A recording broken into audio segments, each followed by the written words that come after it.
去到呢一刻咧，我哋喺九型性格裏邊一定要講嗰個叫思想中心。嗱，好多人都成日話思想中心，我都有思想嘅。講嘅唔係呢樣嘢，講嘅就係話呢三個 number 嘅人咧，係比較重視邏輯啦，重視事物與事物之間嘅關係。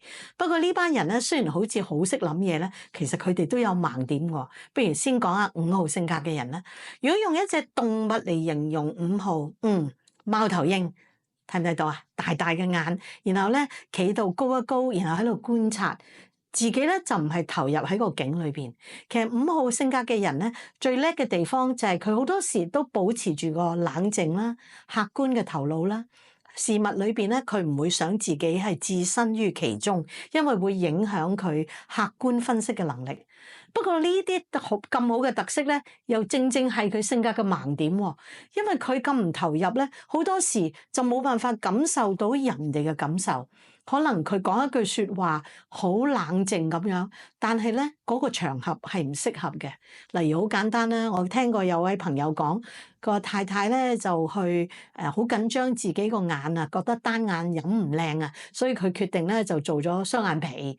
咁你知做完雙眼皮啊，梗係會腫啦，又要戴啲黑眼鏡啊，諸如此類。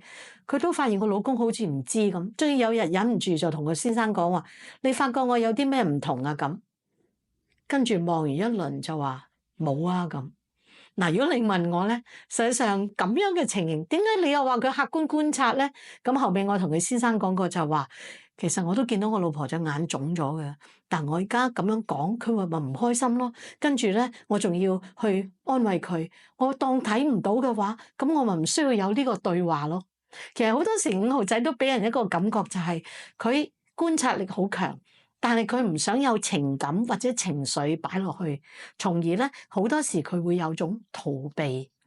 5號性格嘅人好多時俾人一個感覺係冷漠嘅，不過其實佢唔係，佢比任何人好早都觀察到一啲嘢。不過佢有個感覺就係，如果我講落去，只會令到事情更加糟糕，不如唔講啦。況且咧，佢有一個諗法就係，當情緒高漲嘅你同你傾偈嘅時候，件事情只會做得更差。咁不如喺呢一刻企埋一邊，等你啲情緒降咗落嚟，冇咗事，我先同你傾。嗱，5號性格嘅人嗰種冷靜就變成係佢嘅盲點，令人覺得佢好似好麻木、好唔關心。